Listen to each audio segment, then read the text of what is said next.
Good morning, and thank you for joining the Power of Intelligent Forecasting: How to Optimize Demand and Supply Chain Planning in an Increasingly Volatile World with Rich Wagner, CEO of Prevedere. As a reminder, if you have any questions during the conversation, to please use the Q&A function at the bottom of your screen. Now here's your host, Deborah Weinswig, CEO and founder of Coresight Research. Thanks so much, Drew. And everyone, thank you for taking time out of your day to join us to discuss what I would say was probably the hottest conversation of the past 12, 14 months.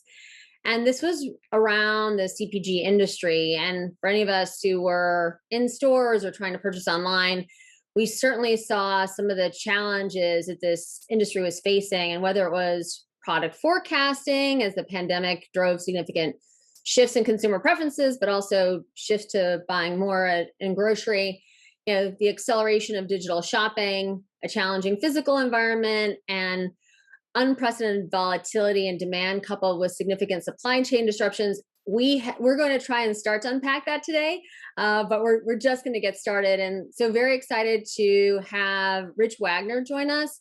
For those of you who don't know Rich, he's the founder and CEO of Prevedere. His career is really quite impressive, with most of it being in tech innovation and leadership. And he's really provided, significant value across the whole value chain. And so whether that was in retail, in brands, manufacturers, et cetera, it's really been unprecedented. And so, as I think he was looking at, the challenges that existed back in 2012, he launched Prevedere to really provide companies on a global basis the ability to improve financial forecasts, which, with my Wall Street background, that's always key. Projections, and then, reporting capabilities, as well as kind of internal and related global external data. So we've boiled it down to just 5 trends. We'll have a report coming out together on kind of 10 global trends that we're seeing in CPG. And we're going to unpack those today. And so as we look at, kind of how to navigate the rest of this year, we want to talk a little bit about the increasing importance of personalization, D2C, sustainability, and more. Kind of how CPG companies can really navigate this variability in consumer shopping, because even though we're, at least in the US on the other side of this crisis, we do think this will have kind of longer lasting effects. And then also, as we talk about almost on a daily basis, what we're seeing in terms of the power of AI modeling and forecasting. And so, with that, I think that we'll use this as our framework here, kind of 5 solutions to kind of answer 5 challenges, and, kind of with 2 enabling technologies. And so, as Rich and I kind of put our heads together and really thought back to what so many of us had faced in the past year, we came up with, and it was hard, but just 5 challenges. And so this idea around volatility and demand, and I think all of us were somewhat caught off guard and how quickly that happened.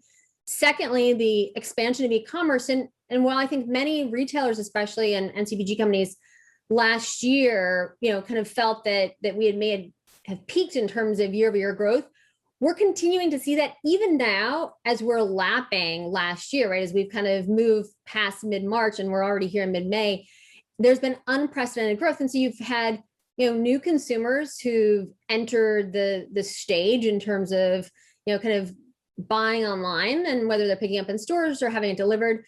But also, right, the tech has gotten so much better, and we'll talk about more of that today. It's interesting, this number 3, this kind of decrease in brand loyalty. We've had many companies come to us to ask what we're seeing around opportunities in loyalty.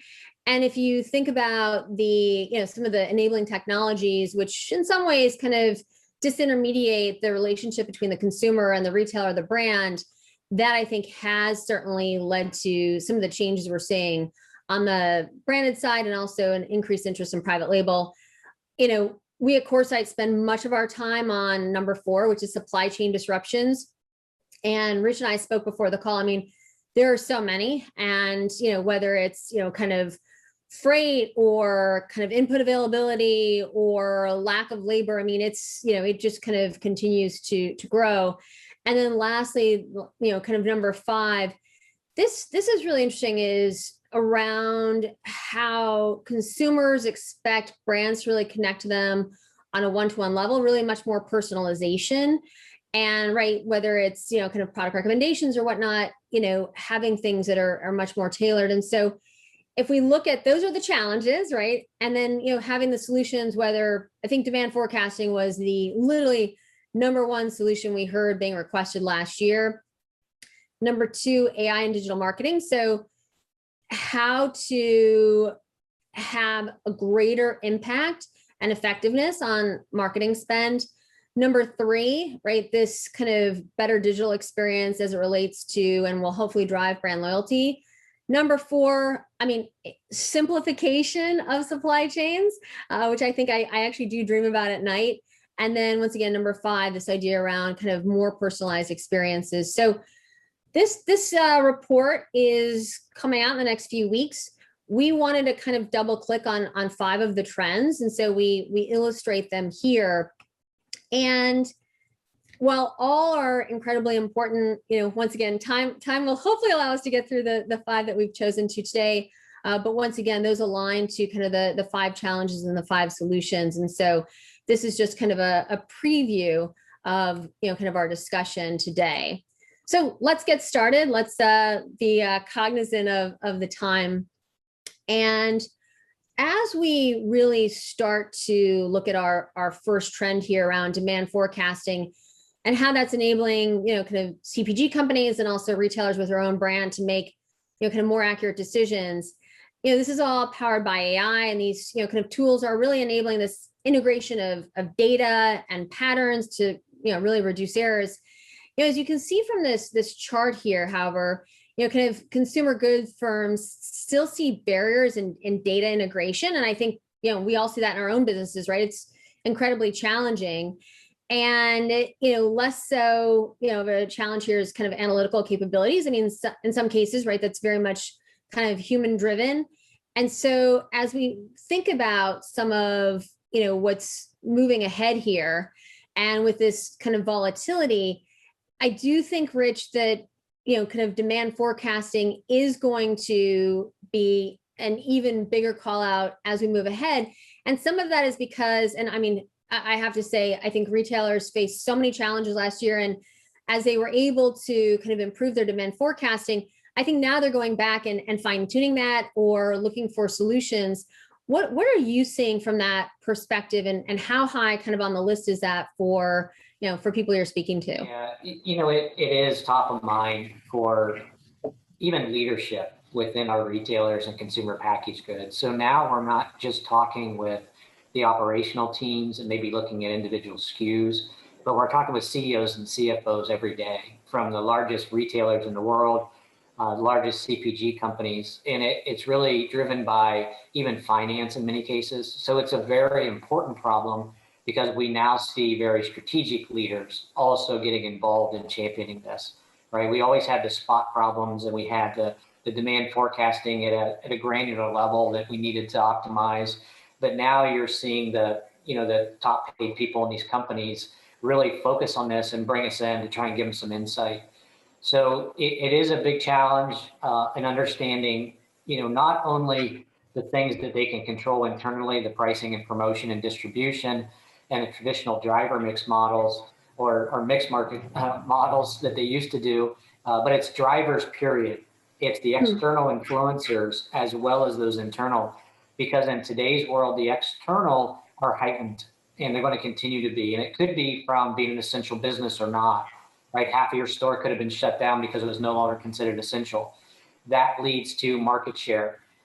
Drifting over to the e-commerce side, where we want to get our durable goods purchased, not inside of the store, but we're doing it online and getting them delivered. And then you lose sight of that market. What is out there? How many people are still buying durable goods, and what have we lost market share? Will it come back? I've got one report says, 81% of people that shifted to online purchasing said they're going to stay there. That would be huge for brick and mortar that are now open back up. So we've got to get more insight into our markets, into our categories, our platforms. And we're seeing even CEOs and CFOs get involved and say, no, we've got to do a better job of understanding what drives demand and what's possible. and that'll shape our either recovery or our strategy to recover or move to a heightened online presence as well. Well, if you think about it from an online perspective, right, many of these retailers who had solutions, right, they've really been put to the test. And especially whether it was buy online, pick up in store, curbside, or pickup, and a lot of them are, kind of staging alternative, physical formats to serve this huge surge. And we gotta, and I want to encourage the audience to ask questions. I will integrate them into the conversation with Rich and myself. And we actually do have one question, which I'll kick off with from the audience, Rich. This is from Steven. How do we plan in a COVID environment when we don't know what's going to happen? Which I think we've all been asking ourselves for the past 14 months, but really want to hear kind of how you look at it from this perspective. Well, it's changed the way that companies predict their business across industry. So it's no longer a single point forecast. That's not enough. And it's no longer getting together quarterly and annually for planning. What we're seeing are really weekly meetings from some of our leaders. Maybe it's Tractor Supply talks a lot about their changes. They've become a more agile, more digital focused company, but a more data driven company, in that not looking at just one single point forecast anymore, it's scenarios. We still have to do scenarios because the world is still disrupted. And it will be, even next year, we know, the stimulus that our consumers received, or U.S. Recipients had this year, that may not continue next year. So we're going to continue to have to do this. And what it is we've got to do some scenarios. What do we believe is the most probable range of possibilities? Not just, hey, I know we're going to be 3% next year because we're typically 3% when GDP goes up by 2. That's not going to work. And it's not going to be that we can market or promote ourselves out of this and shift consumer behavior back to online or from online to in-store, right? There's things we have to adjust in our model, some scenarios. How many people are going to return to shopping in store? How many are staying online? What's going on with even raw material prices and gas price, and how's that going to shift consumer? Well, we most likely need to do at least 3 scenarios: an upside case, kind of a baseline case, and then a pessimistic case, because we don't know how it's going to unfold. And then next year we'll still see some variance and variability, and I don't think that's going away, nor the agility at which we plan, the frequency at which we plan, and then the inputs or the ingredients into that forecast have changed. It's not the 3 ingredients that we control. There's some external ingredients that we've got to incorporate and watch, and maybe even have to shape those to different scenarios as well. And that's what we've seen the change has been. So one of the, I think, interesting points, they're all interesting in the box on this slide, is right, this idea of it's like single source of truth, right? To have one, kind of repository, if you will, where right, everyone in the organization is making decisions based on the same data. Because I will say, and once again, as people have been remote and whatnot, I do understand how challenging that's been. But we have seen, Rich, in many organizations where, we'll talk to different individuals and they're all looking at different data. And I wouldn't say it's to prove a point. They're just trying to kind of figure out the path ahead. So how do we get from here to there, if you will? And once again, I think it's tech, but there's also like a mind shift change, right? Yeah, certainly. And there's some interesting cases we'll talk about, because we've got an upcoming webinar with the company about this. The way that each function looks at their business is different. And we've got to recognize that. If I'm an executive, I look at my major divisions, my major business units, maybe major product categories, and typically look at revenue. Whereas as I get down into marketing and sales and demand forecasting and operations, well, we look at it by product categories and families, right? Or SKUs and product packaging. All these things matter. So to think of one version of the truth would mean we'd all have to look at the business in the same hierarchy, and it's really not done. At the same time, there are some basis and some foundational things. What do we use to forecast our business? We'll have marketing that has all this pricing and promotion and these inputs, whereas demand forecasting is looking at just past trends. Well, what if we could bring it together? We could say, okay, well, why don't we build a consensus of things that matter? No matter how we look at the business, let's agree that the same ingredients are going into the forecasting process.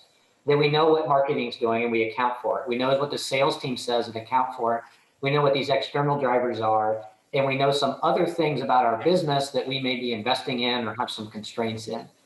So I think the real problem with, one version of the truth is if you're using the wrong foundation, then everybody's wrong.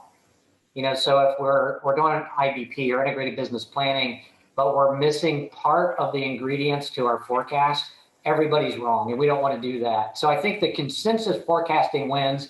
Bring your insight from where it is, but we have seen companies leverage some modern cloud platforms like Snowflake, and large companies talk about it. Kraft Heinz had some great insights that they are starting to consolidate more. It's more cost effective, it's more capable. And then what's been neat is we work with executives and they say, hey, that's great, you got the strategic forecast, but we also want those ingredients in our operational forecast. So can you help us down here? And it ends up that we land and expand because of that. There's a roadmap for this. You can't just go in, serve one group and leave. You really got to think about, wait, we've got strategic all the way to operational.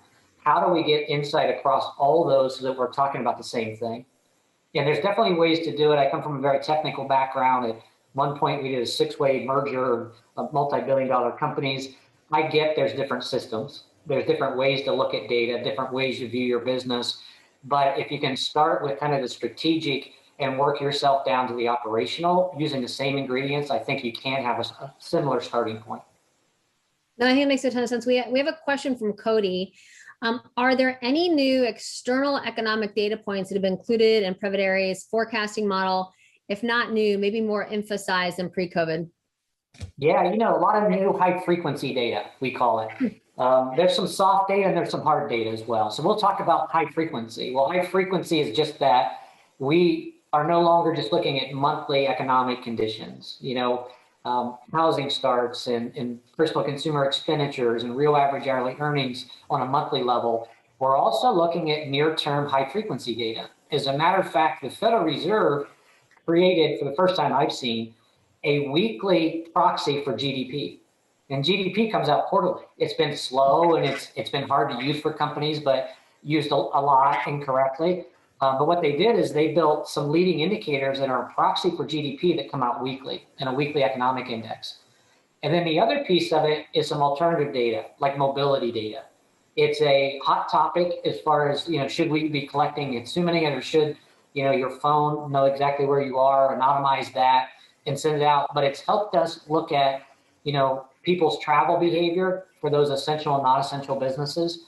And then another one that's pretty cool is something called Homebase. Homebase tracks workers in small businesses. So it's a tool where you can get your schedule and see who's working. We can use clues in that to see what's open, what's closed.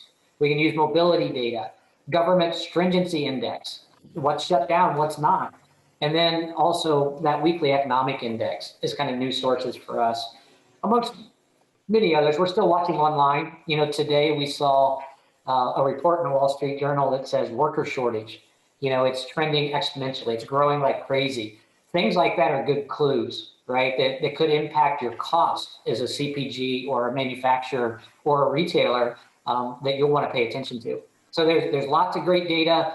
The problem is there's too much of it, right? How do you actually look at cookies and crackers or biscuits and say, what should I pay attention to? Should I include mobility? Well, we need some machines to help us with that. And we'll talk more about that going forward. No, it's really interesting. And, Rich, are there examples that you can share with us, whether it's, kind of specific or more general around, kind of either potential clients you've talked to or clients you've talked to who have found that, demand forecasting has been a game changer or not? Yeah, it certainly has in lots of cases, right? Because every decision you make as a leader of a company is based on your vision of the future. And if you get it wrong, it's a huge snowball effect. So it's everything from going into markets too late, staying in the markets, too long that you should get out of. It's pricing decisions, but it's inventory decisions, right? So we have a leading, adult beverage manufacturer that did an internal study and said, for every 3% we're wrong, it costs us about $9 million in excess inventory, right? We have to throw away product. That's the obsolete. So if we can improve that, there's a lot of money to be had. There's only a certain shelf life for this stuff, and you want to get it as accurate as possible. You can also look at things like, well, hey, maybe a few months out, we start to wane on our accuracy in certain markets. And this could be another beverage manufacturer that said, well, if we're off 5%, we're a $60 billion company. You know, a large portion of that are cost. That's real, lots of real dollars, lots of real jobs if we get it wrong. But what if we could cut that 5% down to 1% or 2%? You know, what would it mean? And it means that you can invest working capital in different places, right? That you wouldn't before. You were holding on to it because you're off. You've got this variance, and also it's costing you in inventory. It's costing you in shipping, and in retail, in CPG, it may be double shipping. We think so many people are going to go to the store and they're going to buy this, but they end up not, and we have to ship it somewhere else to get rid of it. So there's double cost there. This network optimization is important as well in demand forecasting. So there's lots of great stories. It's hard dollar savings, but there's also lots of strategic decisions that are made. There's multi-billion-dollar bets that need to have more of the right information and need to be unbiased as possible. And we've seen, you know, the companies that make the right decision at the right time outperform competitors. Yeah, I think that makes a lot of sense. To me, you know, as we look ahead on the marketing side, this has been some of the most interesting data, and it's not that we wouldn't have expected it, but when you actually see kind of the hard numbers, right, in terms of, you know, the impact of online on growth of these businesses. And then I thought the second bullet here, right, in terms of how much AI is impacting marketing, but you look at the almost a quarter of marketing budgets from CPG companies that was consistent with those that we spoke to, moved it to digital marketing. I do think in many cases there were, you know, challenges around kind of where to spend, how much to spend, but you know there was definitely this real focus on digital. And you know, as you look at this, you know, do you expect this acceleration in digital marketing and AI-driven marketing to follow, or what are your expectations going forward? Yeah, I think you would, you know, see a continued growth and investment in the area. I think we're becoming a culture of convenience and consensus. And convenience is, I want to work from where I want to work. I want to buy how I want to buy. I may be okay with buying in a store, but I want to pull up and have somebody come out and do it. You know, and then the other thing I see that happens on the online and with products and categories is, boy, the likes are important, you know, for your products, and you know, just people socializing their experience and what you do. So this digital kind of revolution, if you call it, because of a COVID, you know, pandemic, is something that I think is convenience is important to us as consumers and will continue and accelerate. I think consensus is as well. So the online, you know, investment to get as many people that like and talk about and kind of repost your insights and information is important, even as CPG and retail, because it's your experience with the product now is becoming all digital. You know, you're not walking into a store, picking it up and feeling something. You may be looking online and saying that other people like it. You know, what is some of the information about it that I think there's a lot we have to invest to make sure that we are getting individuals to talk about and really share their experience of what we're doing online. I mean, as we look at some case studies here, question from Michelle from the audience: what D2C models are CPGs progressing, and how effective are they, and what marketing, you know, decisions do you see being made as a result? Yeah, you know, the direct to consumer, again, I think is very important. I think there's going to be a lot learned. The one thing that we need to really answer the question, you know, fully is we need more insight. And we have this kind of lack of visibility when it's direct to the consumer compared to our POS data, right? Our scan data from our partners at Nielsen and IRI that we had more insight into. We're not getting all those clues as retailers and CPGs that we did before. So direct to consumer kind of causes some concern, I think, for a lot of companies and trying to understand that behavior a little bit more.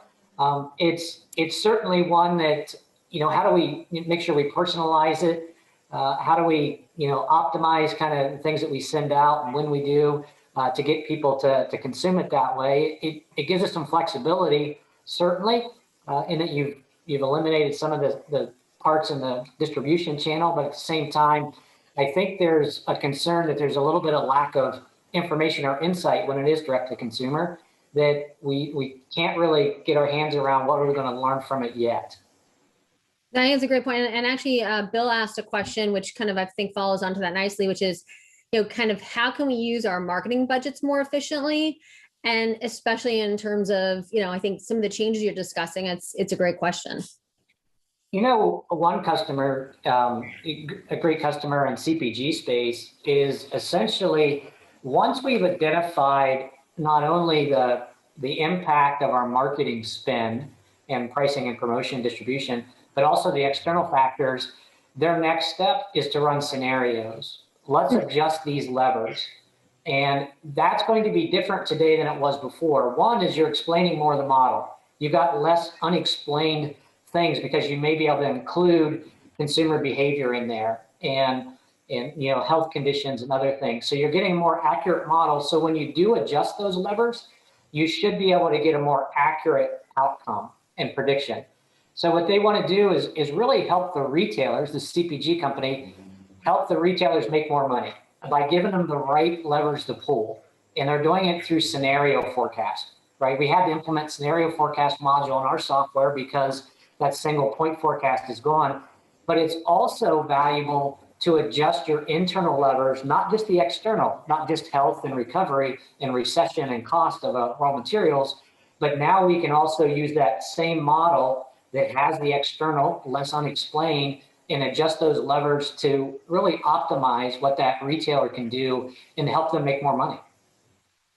I agree with it. I mean, it's really interesting as we move to kind of number 3, and we think about this kind of digital customer experience and how important that is for CPG. I don't think that most of us have ever thought about kind of CPG products being associated with a customer experience. And given the emergence of all these D2C rivals and expansion of digital marketing and the rise of private label, it does seem like it's more important than ever for legacy CPGs to think about the experience.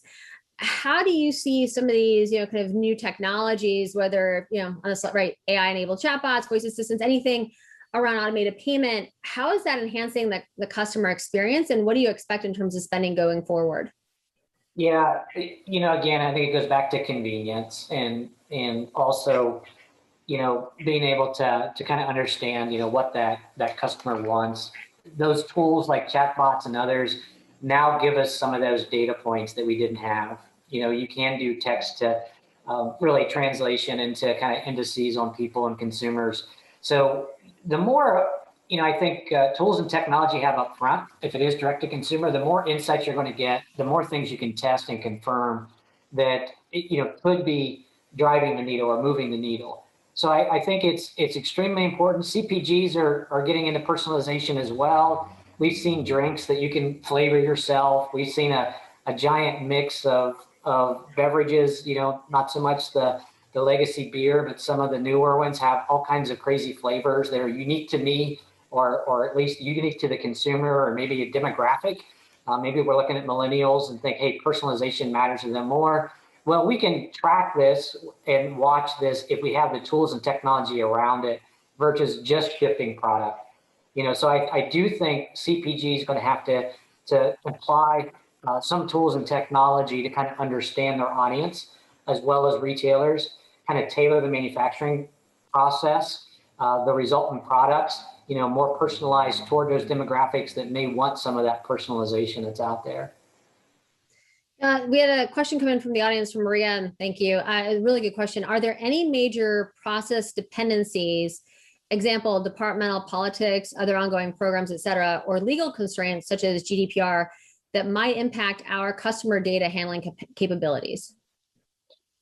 Yeah, I think we've had a lot of focus, especially in Europe, around personalization of data and de-identifying data, so that we're not understanding exactly who we're targeting by their specific name and attribute. So I think the anonymous side of things is here to stay, that we are going to just have to look at data based on general conditions, as opposed to knowing exactly someone in the household is maybe searching online and sending it right to them that maybe we were able to track before, we can't track now. I do also think the mobility data is going to be scrutinized, and it could be that we get less of that available, and which means we'll have to take a look at for some other data sources. Are there some opt-in ways that our consumers and customers can interact with us that allow us to track some data without being personally identifiable that we can use? Because some of it, like GDPR and some of the mobility data, it's kind of legislation I think that may come out around it, might prevent us from getting some of those details about the exact consumer. Now, certainly, if you can get them, then customers or companies are using them to kind of personalize the experience as much as they can. But I think it's going to have to be an opt-in in the future, a lot more than it was in the past. And we certainly do have to take care and caution that when we get data that's not personally identifiable, especially in certain regions of the world. As we look at these case studies with Estee Lauder and Nestle, are there examples that you can share with us in terms of what you're seeing from your clients as well on as they're focusing on digital experiences and the impact that's having? Yeah, it's fun to be part of a Microsoft-backed company. Microsoft will introduce us along with several other technology companies to companies like Kroger and Nestle and Giant Eagle and others. And I get to hear other companies and what they're pitching and what some of their products are. And it's a lot driven around data, certainly, and insights and information. But some of them that I thought were pretty neat, there's cooler screens. Cooler screens are like a cooler within a store. And they are doing ads that actually can tell when somebody's looking and paying attention to them. And it could be, you're looking at a cooler and now you see Pepsi, and hopefully you're thinking about a Pepsi and you reach in and grab one, but they're collecting data from it, which is pretty neat. They know when somebody comes up, where they're looking on the screen, not who they are, but they can see if they're engaged or not in different areas of the screen. And that can help companies understand, did the ad actually resonate with their customers? And did it drive an increase in that store sales when we saw lots of people spending more time looking at this what used to be just a cooler or a refrigerator. Now you have a 65-inch screen with an ad on it that's very visually appealing. So we can see some of that's going on in the AL kind of ML-driven space to collect data and use that to understand if ads really are driving product adoption. So there's a lot more we can get. The mobility data, you can actually tell if somebody went into, say, a Wendy's and went up to the counter or they went through the drive-thru based on the velocity of their phone and the horizontal and vertical positioning of their phone. So there's a lot of information we can get about people that we just didn't know before. And if you have the right algorithms, the right engine to pull insights out of it, maybe you could start understanding the customers better. And you could double down on the drive-through and staffing for it versus the walk up to the counter because you're seeing some trends there. Yeah, and I mean, if you can be more predictive, right, there can also be, less waste as well. And I think that, as we think about this modification, number 4, modification and simplification of supply chains, I mean, that's really quite impactful. And, for those of you who voted in the poll, the greatest challenge, 40% of you highlighted, was supply chain disruption. And I do think that we are, kind of seeing, and whether you look at, kind of this simplification of inventory, better insights, really, I think improved execution. But, what we're seeing right now, Rich, just is the ability to predict. And, once again, with all of these exogenous factors, is more important than ever. And I think, predicting not only where the customer is going to buy, where to position the inventory, and when, and then as things are changing, being able to kind of inform, kind of those, whether it's at the DC level or the headquarters, how has this changed, right? Everything's changed in supply chain, but as a result, how are you seeing that impact, kind of retailers and brands? Yeah, what we're what we're seeing, of course, is supply chain disruption and other things, but there are more signals that you can use to understand whether disruption is going to happen and when and how long it's going to last than ever before. So we do have customers that are chassis, truck chassis leasing. We have, people like Maersk overseas that we've done analysis for, and we can understand, cargo ships and what the impact is, maybe if they're not here or there's a decrease across industries and how they result. So there's lots of signals out there that are leading indicators for not only demand, but supply. And you need to look at both, right? We may say, hey, we think consumers are going to stock up again this year on backyard, patio furniture. We see that coming. But same side, well, the cost of steel is going up, right? So there's a problem there in our supply chain side of things. So we need to look at both and try to find that balance. But a more accurate picture, both on the supply side and the demand side, is really the only way you're going to succeed. Especially because there's more volatility. That means there'll be more misses if you don't change your behavior. If we continue just doing it the same way we did, maybe we have one guy that is buying or at least setting the purchasing decisions for tin cans in our CPG organization based on his years of knowledge. Well, you're at risk. What if he leaves? What if he's wrong now, right? And his formula that he's used for 20, 30 years no longer works. You need some sort of system that's watching for that and giving you some unbiased, hopefully, and data-driven insights on where do we think the cost for tin is going to be, systematically. So I think there's some things there that you have to look at on both sides of the equation, but there are lots of clues, lots of leading indicators. It's really now that we have this huge variability, how do we tease out the ones that we should pay attention to? Because we've got a company, and this will be more in the packaging, and everybody uses packaging, of course, but they're saying, this one type of package for us has got a really high cost right now. And so we haven't bought as much of it as we normally would. At the same time, we're seeing a demand from one of our end-use industries that we're not sure if it's going to go up or down, but if it goes up, we're going to be in trouble because now we don't have the packaging capability for it. So what do we do? And what we found is, one, don't use a general indicator of the overall, country in this end-use market. That we were looking nationally at the end-use market, but what if the majority of what's happening from a disruption is in the Gulf Coast?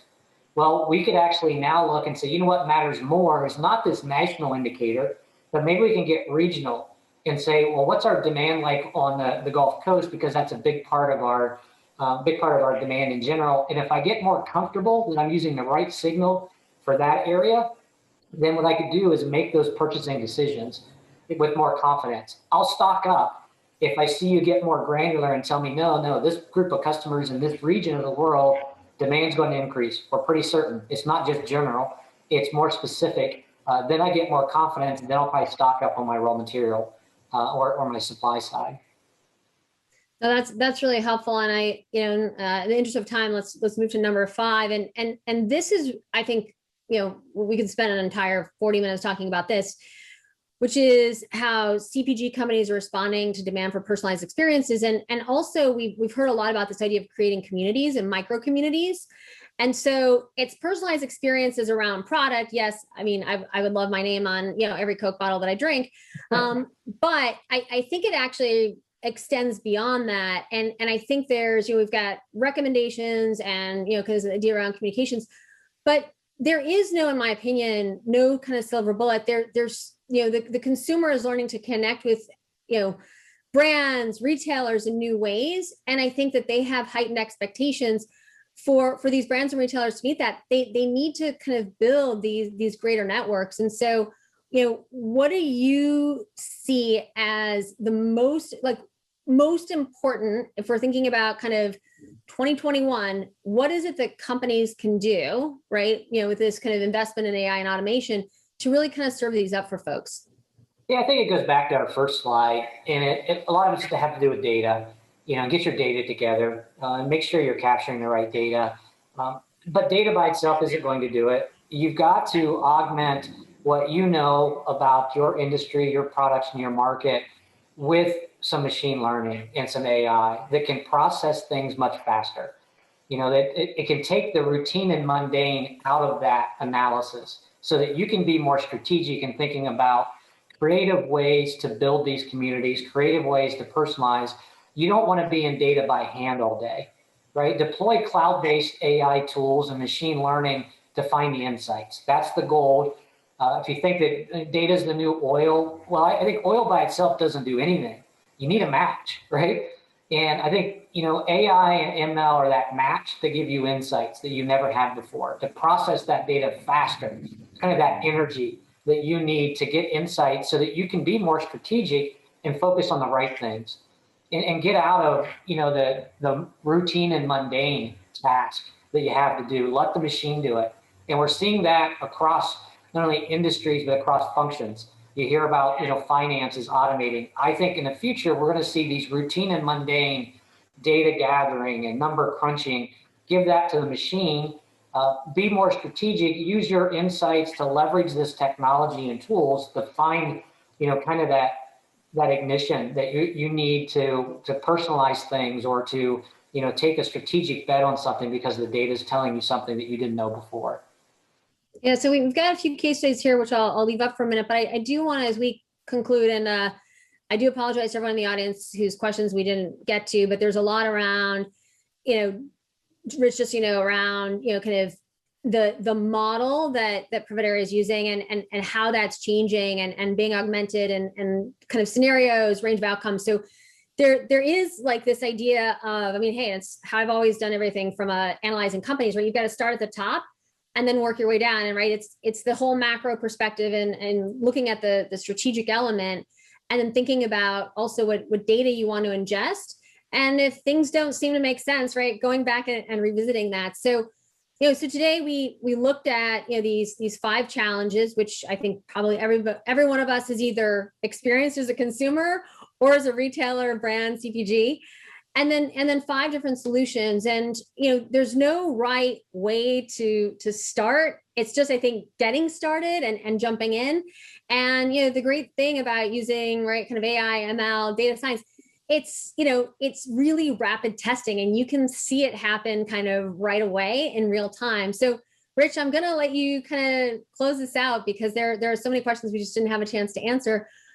As you look back over the past, let's say 14 months, and you look ahead to the rest of 21, what do you think is the most impactful, if you will, area of opportunity as you're seeing it from talking to your customers and your potential customers?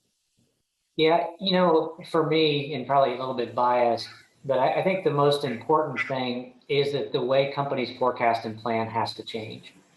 And many companies have adopted it. Those that have been really successful are adopting it. I think in a year or two, it'll almost be unheard of for a leading company in CPG or retail that plans and forecasts without systematically incorporating external data. It just won't be heard of. It'd be almost laughable that, before we never even looked at, systematically or in an automated way, brought in external factors, whether it's economic or consumer behavior or weather data. It's got to get more systematic.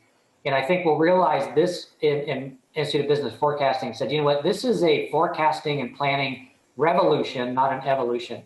An evolution is a slow changing, an environment, whereas a revolution is this has been a catalyst that says all of our models are broken. The way we forecast and plan needs to change because external factors matter more now than they ever have before.